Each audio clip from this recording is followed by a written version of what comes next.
Hey guys, Marcus Melnick here with Firearm Mentor. Hope you're enjoying my YouTube channel. Don't forget to like, share, and subscribe. These little things are free to you and really help the channel. I appreciate your support. Enjoy. Thank you. The views expressed are not those of local community broadcasting, WYML LP, or its management, volunteers, or underwriters.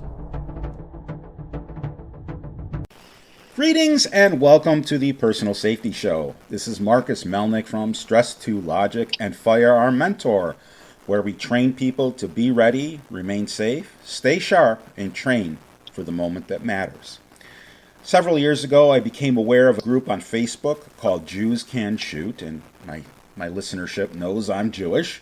It was just a natural thing for me to join the group, and I became aware of it right around the start of the Israeli-Hamas war, October 7th, 2 years ago. So on the line, I have Doris Wise. She's the one that started the group. She has a really fascinating backstory, and really, she also trains people for the moment that matters. Doris, welcome to the show. Thank you very much, Marcus. Thank you for having me. My pleasure. Can you tell everyone about what your personal origin story is? Where did you come from? How did you get to where you are today? Take it away. The floor is yours. I think that the actual beginning has merit in the discussion in that my parents were Holocaust survivors. My father was in Auschwitz. The story with my mother is a little more complicated. We really never learned much, but nonetheless, my parents did not know each other. My father was married to somebody else, and they met in a DP camp after the Holocaust, and that's where they found each other and got married. So, to me, that's a really important factor, and I'll mention it in a second. From the DP camp, they moved to Toronto, and I was born in Toronto. And in 1955, my father brought us to California, to Hollywood, and not the Hollywood that anybody's imagining, but a different kind of Hollywood in California. I think they called it East Hollywood or South Hollywood, but it was a good life for me there. And I experienced nothing that my parents experienced. Absolutely, of course, nothing, because I lived in America. The reason I go all the way back to the Holocaust thing is because I'm only here because of the Holocaust. And if the Holocaust had not happened, I would not be born. And that is the case for a great many children of Holocaust survivors. It's an emotional burden when you think about it to understand why you're here. From that, I've always felt a need to do something with that, to make it mean something. And so through the years, I've done a number of things. Then around 2007, I started a group called Children of Jewish Holocaust Survivors. And the idea behind that was to bring forth as much as I could about the situation that existed in Europe at the time of the Holocaust that resembled what was going on in the United States. That group grew phenomenally.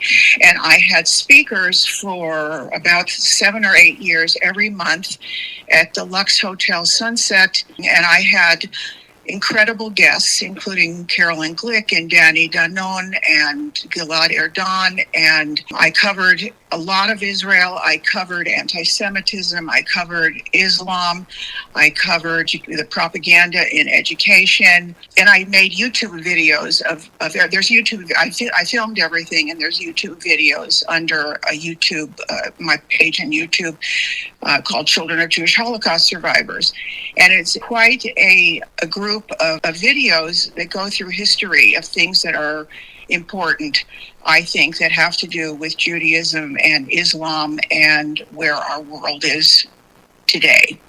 So I did that for about 8 years, and somewhere in there, I also bought a gun. And I decided I wanted to go and learn to shoot. And I thought, gee, it's going to be fun if I do it with a lot of other people. And I had a sizable database. So I found an instructor, and I invited people from the group that I started, from Children of Jewish Holocaust Survivors, and it was incredibly well received, unbelievably well received. And that started the ball rolling, where I thought, oh my God, this is another good thing I can be doing. And it was fun too. And I made it in such a way that it was fun and enjoyable and engaging, and where people felt comfortable. It wasn't intimidating or anything. And I was involved, not that I knew how to shoot at all, but I knew what made me comfortable, and that's what I worked with my instructors, how to make it comfortable for people. So I did that. I started that in 2013. And in 2015, and I was still doing the monthly meetings and presentations at the Lux. And in 2015, on Passover, my mother passed away at age 99. And things like that change everything that's in your life. And I remember standing up at the last event, and I said to everybody, this is my last event. If you don't know by now what's happening in the world, another event isn't going to make any difference. Please learn to shoot. And it's from there that Jews Can Shoot really took off. I did that for 3 or 4 years. I brought over 400 people into shooting in that time in Southern California, and I did it until I moved to Arizona in 2018. And from there, I just went into the education and information part of it, because it's important that people who take up shooting find training where they live and where they work, or it won't continue. That was my thought. That's the essence of Jews Can Shoot. My message from Jews Can Shoot is the responsibility that I felt that we as Jews, especially those of us who parents came from the Holocaust, we have a responsibility to educate the world of what happens to a people who are unarmed and disarmed. That's the entire message of Jews Can Shoot. I want to unpack a couple things that you said. Okay. I'm not familiar with the term DP camp. Can you, obviously it's an acronym, can you explain what that is? What is it? DP camp, where your parents met? Oh, I'm sorry. Displaced persons. Ah, okay. All right, that makes sense. I'm sorry. It's so okay. much a part of my vernacular. It's all good. I'm sorry. My apologies. No need to apologize. We all talk in the way that we understand ourselves. The other thing I wanted to just opine on for a moment is your story really is one of the few positives that I've ever heard come out of the Holocaust. How I never realized that at these camps, people who were previously married met and obviously had a shared experience. I didn't even think of that, and I'm sure a lot of people didn't also. So I want to thank you for sharing that. The other two things that I want to talk about are, have you seen, this was from the early 1980s, the movie called Skokie? No, but I heard about it. I may have. Okay, it's on YouTube. I grew up in Skokie, Illinois, when in the, I don't know if it was 79 or 80, could have been earlier in the 70s. In any event, a neo-Nazi group wanted to march in the city. And I was there. I was there at the Jewish Community Center. There were people with riot gear there. Now, I have to be honest with you. I was in a stroller. I was a little baby, but I was there. And my sister had the old picture albums, and I have those photos that my dad. I have 3 photos that my dad took. And the funny thing is, I'm not in the photos because he was pushing the stroller and he was standing above it, and he was taking a picture of the riot gear people. But I would highly recommend. I think you'll really like it. It's very emotional, but it has a great ending, and a lot of the people in that movie. Well, not the actors, but the real people. I also worked for the Skokie Police Department later in life, and I worked with those guys, and it's just absolutely fascinates me. When my father passed away, I grew up with firearms in multiple generations, and we lived down the street from a nefarious family who was in and out of jail and psychiatric wards, and just not a nice group of people. So I said to my mom and my sister, I said, look, you guys need to come with me to the range, because God forbid something happens, you need to know how to use a firearm. Exactly the same attitude as you were just telling us in your origin story. So I took my mother to the shooting range, and she was a little old Jewish lady who was a school librarian, and whatever's coming to mind is accurate. So I set her up in the booth, and I went over all the safety things, showed her how to load, and gave her a 22. And for those of you who are listening, anything less than a 22 isn't even a firearm. I train people on it all the time because it's not intimidating. And I go into my booth next to her and set up my target, and I'm ready to load my gun. And this is what I heard. Boom, oi! Boom, oi! For an hour and a half. At the time, I was a teenager, and that's very embarrassing when you're a teenager. Today, it's a fantastic story. So you and I have some similar outlooks, which is absolutely fantastic. I know that you said that when you were growing up in California, well, Toronto and then California, you did not experience anti-Semitism. What about later in life, prior to October 7th? Did you ever experience any anti-Semitism prior to October 7th, other than in the media or news or movies? No. Oh, yeah, you are very fortunate. I know. Unfortunately, I have, but very minor things. And then October 7th happened, and holy Moses.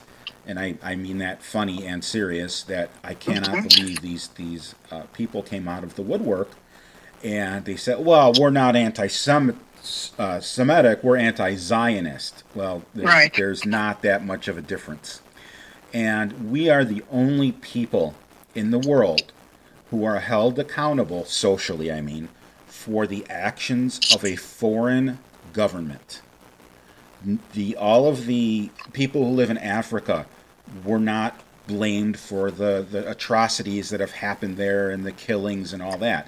Just because someone's from the same continent or country doesn't mean they're responsible for a foreign government. And a lot of people don't, although most Jews support the foreign government, there's just this disconnect with I will say, intelligence in the community.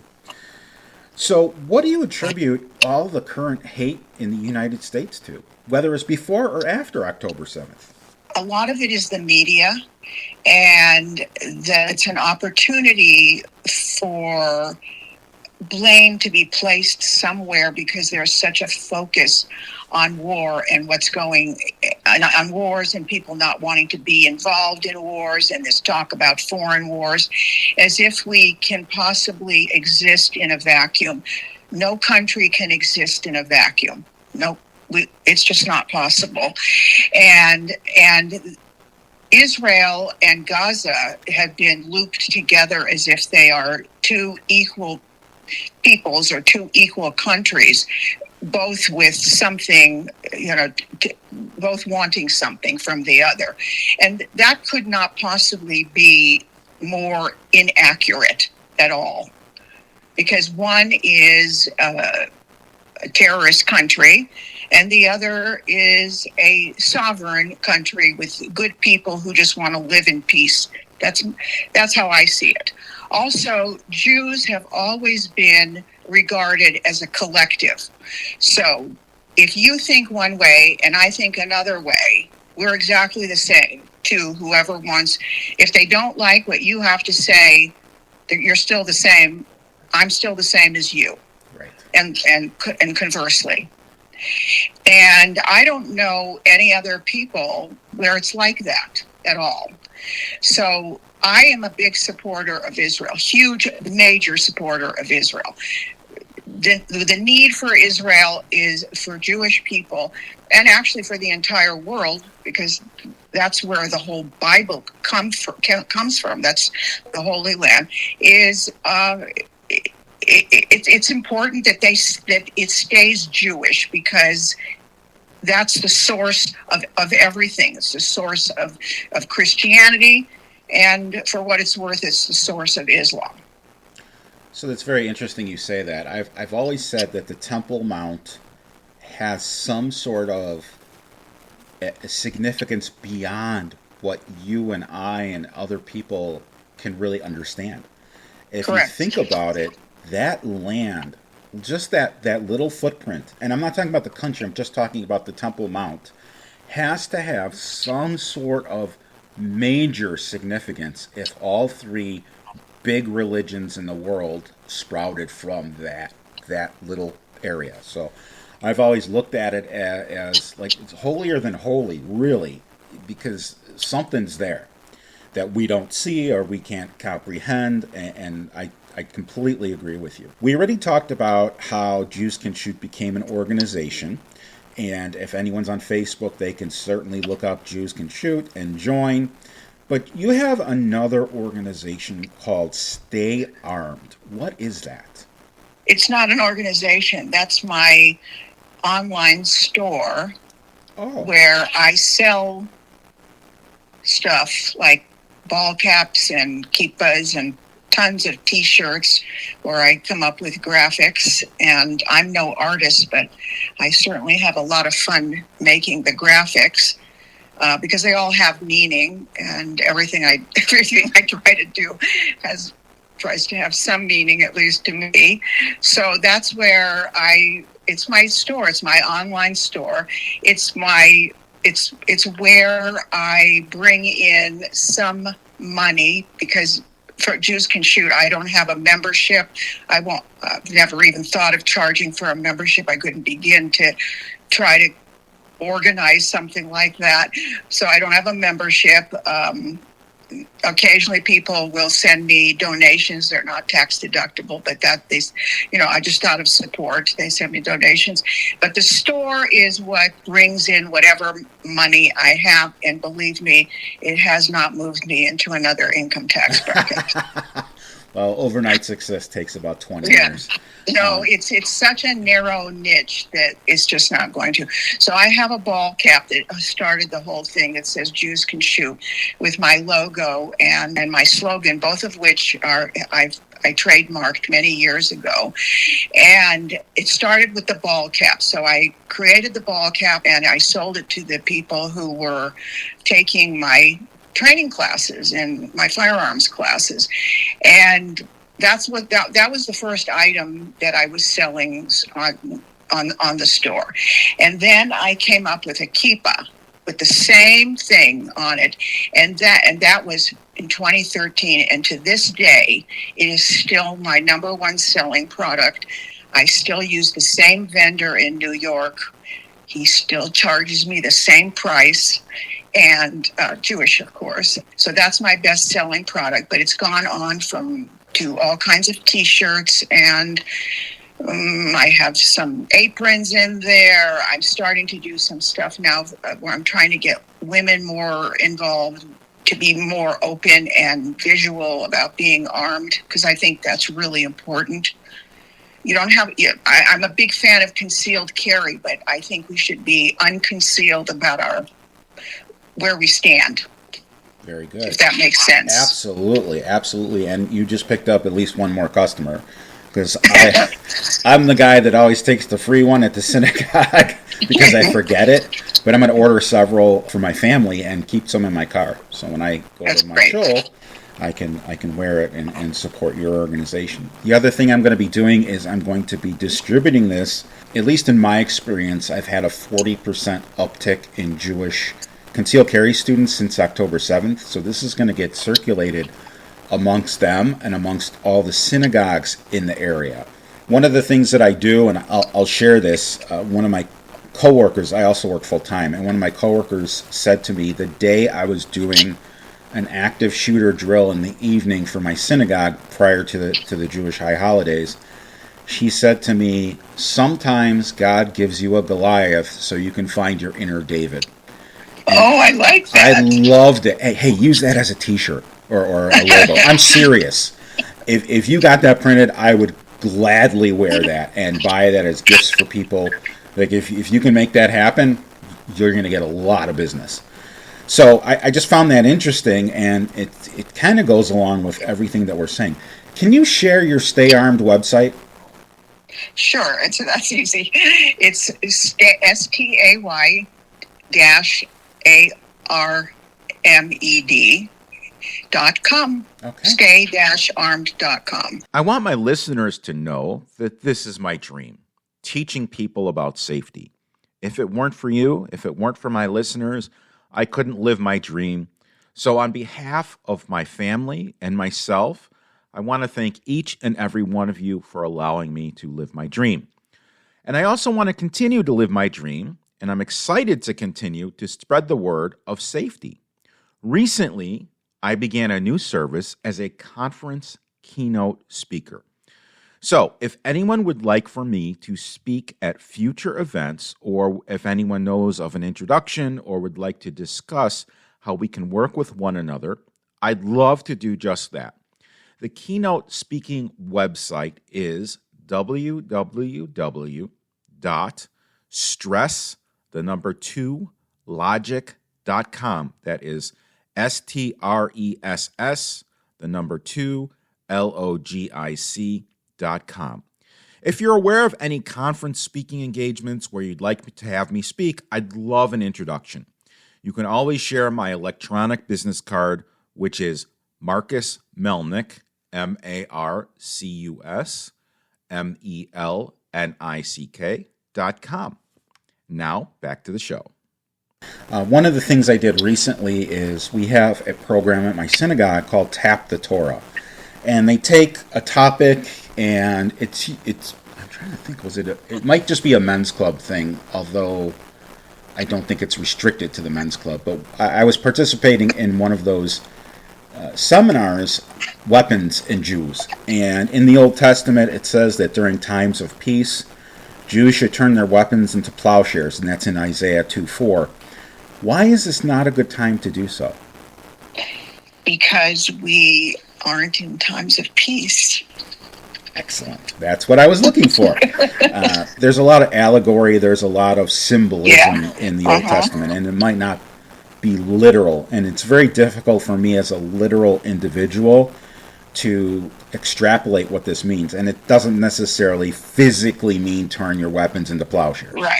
Right. And just to give you an idea of how literal I am, my whole life, I've been very, very, you say it like it is, and that's it. So when I was about 4 years old, my pediatrician said, stand on one foot, because he was going to test my balance.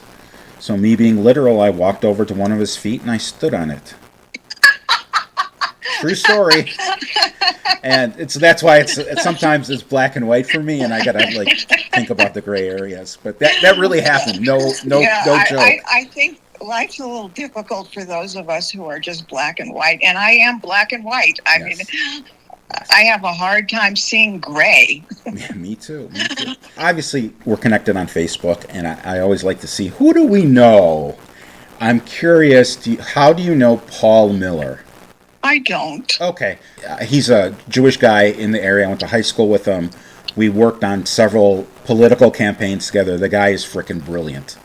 He definitely supports what you do. So I'm going to send him a copy of this, and so he can listen to it. But he's political, very intelligent pundit in the northwest suburbs of Chicago. So I was just curious, because he's one of my buddies. We have thousands of, I don't know, the last I looked, it looked like I had 3,500 friends. Right. And you don't always know them personally. I don't know. I feel like I'm happy when I have my 10. Let me opine on that. When you have a business or an organization, there's you talk about a gray area. People are going to friend you who are a member of your organization who you may not personally know. So that's what's happening here, is that obviously what you're doing is popular, at least among Jewish people. Do you have a newsletter?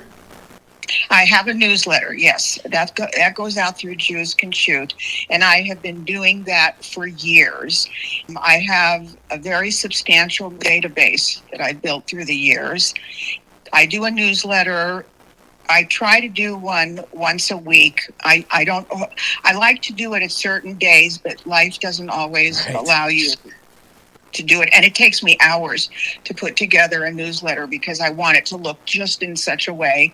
So I put together articles that are linked back to my website that are then linked back to the original source of an article.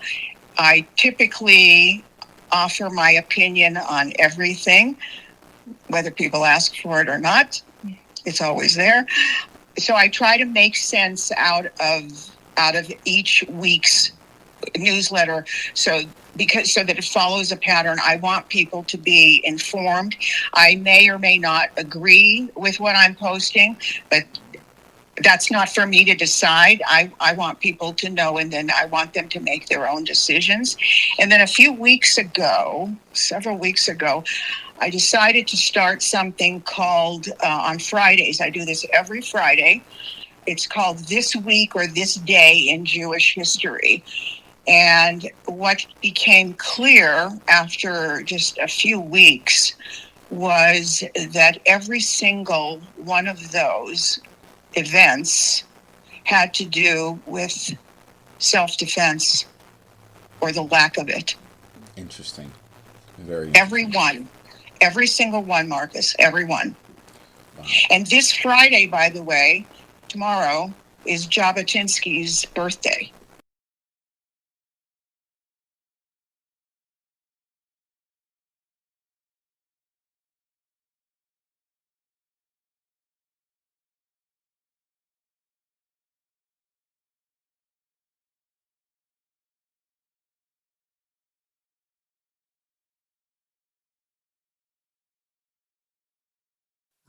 Ladies and gentlemen, when we return, we will be talking about who Sam Jabotinsky is. But in the meantime, before we sign off, did you know that you can follow us on all sorts of social media platforms, including but not limited to Facebook, TikTok, Google, Instagram, and LinkedIn. Everything is Firearm Mentor, but on TikTok, I am known as the Boom Oi Boy, and in the second segment of this, you will find out why. Stay tuned. The views expressed are not those of local community broadcasting, WYML LP, or its management, volunteers, or underwriters.